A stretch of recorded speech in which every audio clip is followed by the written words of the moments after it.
गेल्या भागामध्ये आपण रचना रानडे असोसिएट्सचे प्रोफेशनल पार्टनर आणि रचना रानडे यांचे लाईफ पार्टनर सीए अक्षय रानडे यांच्यासोबत गप्पा केल्या आणि योग्य बाउंड्रीज नात्यात ठेवल्याने एकमेकांचा आदर करत सहजीवन कसं फुलवता येतं, बायकोला देखील कसं मस्त करिअर करता येतं, व्यावसायिक आणि वैयक्तिक आयुष्यामध्ये कसा गोडवा आणता येतो हे पाहिलं. नात्यांमधील सीमारेषा या विषयाला हात घातल्यावर मला अनेकांनी विचारलं की या सीमा नेमक्या कोणत्या असू शकतात आणि पाळायच्या कशा. याबाबत आधी जरी याच्यावर मी बोलली असले तरी अजून थोडं स्पष्ट सांगावं, तेव्हा आजचा भाग खास त्या सगळ्यांसाठी की घरी, सामाजिक वर्तुळात, कामाच्या ठिकाणी निरोगी नातेसंबंध जोपासताना सीमारेखा आखायच्या म्हणजे नेमकं काय करायचं. तेव्हा आजचा व्हिडिओ शेवटपर्यंत पहा.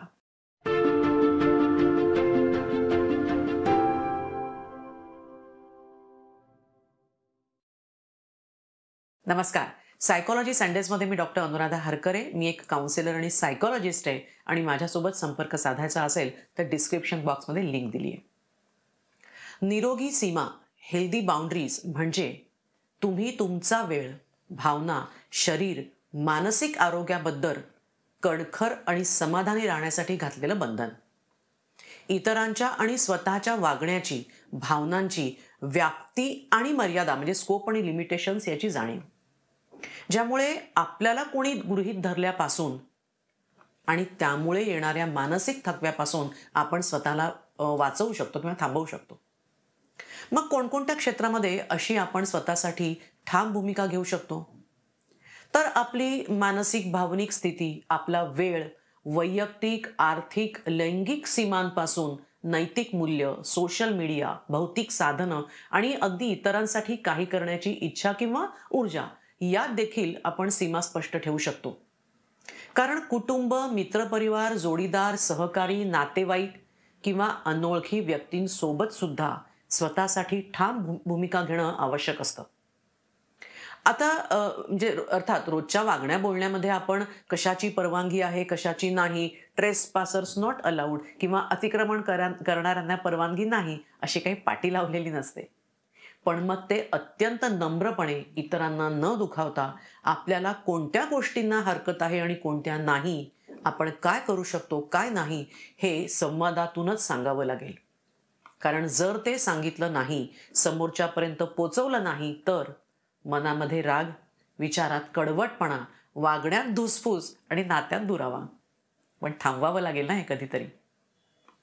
याची पहिली पायरी म्हणजे आपल्या सीमा किंवा मर्यादा नेमक्या कोणत्या आहेत याची स्वतःला जाणीव करून देणं. कारण बरेचदा सीमा अमूर्त असल्याने किंवा स्पष्ट नसल्याने गोंधळात टाकणारे असतात. मग त्याच्यासाठी काय करायचं? तर एक वेगळा वेळ काढून छान स्वस्थ बसायचं आणि चक्क काही प्रश्नांची उत्तरं लिहून काढायची. जसं, मला अनावश्यक ताण कधी येतो, मी कशामुळे अस्वस्थ होते, मला कुणाची किंवा कशाची भीती वाटते, मला कुणासोबत किंवा कशामुळे अधिक उत्साहित वाटतं, कुणासोबत मला चिंताग्रस्त किंवा अँक्शियस वाटतं, माझ्या कोणत्या क्षेत्रांमध्ये म्हणजे कुठले असे विषय आहेत की जिथे मला थकवा जाणवतो, मला कुणासोबत मनात शांतता वाटते, ती व्यक्ती कशी वागत असेल म्हणजे ज्यासोबत शांत वाटतं, मला कोण गृहीत धरतंय असं वाटतं. या सगळ्या प्रश्नांची उत्तरं आपल्याला शोधावी लागतील. त्यासाठी दैनंदिन रुटीनमध्ये घडणाऱ्या घटनांचा संदर्भ आपल्याला घ्यावा लागेल. उदाहरणार्थ, कॉलेजला जाणाऱ्या मुलांना आई त्याला न विचारताच सांगते की अरे आज जाता जाता मावशीकडे जा, तिला गाडीवर अमुक ठिकाणी सोडायचंय, मी सांगितलंय तिला, तू सोडशील म्हणून. आता यामध्ये मुलांनी आईची, मावशीची कामं करायला हवीतच. पण त्या मुलाने कदाचित आधीच दुसऱ्या कोणाला तरी कॉलेजमध्ये डबल सीट घेऊन म्हणजे जाण्याचं सांगून ठेवलं असेल किंवा तो दुसऱ्या मार्गाने जाणार असेल किंवा आज कॉलेजला जाणारच नसेल. अशा वेळी त्याला न विचारता जेव्हा आई त्याच्यासाठी निर्णय घेते तेव्हा ती त्याला गृहीत धरते असं आहे. तेव्हा मावशीला सोडायचं आहे, तू जाणार आहेस का, तू शक्य असेल तर तिला सोडशील का, त्या दिशेने जाणार आहेस का, एकदा मावशीशी बोलून घेशील का, असं त्यावेळी बोलता येईल ना. कारण नाहीतर आईचं ऐकावं लागल्याने मुलाची चिडचिड होणार, मुलाचे वाद होणार, त्यातून प्रत्येक जण आपल्याला हवे तसे अर्थ काढणार, त्या प्रसंगाची काहीतरी कटू आठवण तयार होणार आणि मुलांनी नाही म्हटलं म्हणून आई किंवा मावशी नाराज होणार. तसंच ज्या घटनांमध्ये किंवा ज्या लोकांसोबत तुम्हाला नकारात्मकता जाणवते, त्या घटना, ते लोक तुम्हाला तुमच्या मर्यादांच्या बाहेर जाण्यास भाग पाडतायत का? हा देखील आपल्याला एक विचार करायला लागतो. जसं एखाद्याची पत्नी नवऱ्याने त्याच्या आईसोबत कसं वागायचं हे सारखं सांगत असते, किंवा ऑफिसमध्ये तुमच्या कामाचा वेळ संपून गेल्यावरही वरिष्ठ तुम्हाला अनेकदा अधिक वेळ थांबायला सांगतात, किंवा तुमचा कोणी नातेवाईक महिना अखेरीस कधी तुम्हाला उसने पैसे मागतो. तुम्ही इस्त्री करून ठेवलेले कपडे तुमची बहीण तुमची गरज न बघता स्वतःची सोय पाहून न विचारताच घालून जाते. तुम्ही कुठे जायचं हे नेहमीच तुमचा बॉयफ्रेंड ठरवतो किंवा गर्लफ्रेंड ठरवते. अशा अनेक बाबतीमध्ये आपल्याला विचार करायला लागतो की आपल्या बाउंड्रीज आपण खरंच राखतो आहे का, किंवा दुसऱ्यांच्या बाउंड्रीज जातोय का. आणि एकदा या बाउंड्रीज नक्की लक्षात आल्यावर त्या समोरच्यापर्यंत पोचवायला हव्यातच, कारण सगळ्यात मोठी चूक आपल्याकडनं हीच होते की आपल्याला काय चालेल किंवा काय चालणार नाही हे दुसऱ्याने समजून घेऊन स्वतःच शिस्तीत वागायला हवंय. दुसऱ्याने आपल्याला काही न सांगता समजून घ्यावं अशी मागणी असते आपली.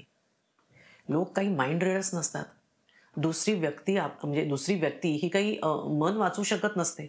तेव्हा ठामपणे स्वतःसाठीच स्वतःला बोलावं लागणार. आपल्या वेळेची, ऊर्जेची, म्हणजे आपल्या क्षमतेची मर्यादा, इतरांच्या कृतीची, भावनांची जबाबदारी घेण्या न घेण्याची मर्यादा, एखाद्या विषयावर बोलायचं आहे किंवा नाही याबाबत आखलेली सीमा, वस्तूंच्या वापराबाबत देखील असलेली सीमा, किंवा सध्याला सोशल मीडियाच्या वापराबाबत देखील आपल्याला सीमा स्पष्ट सांगणं हे गरजेचं झालेलं आहे.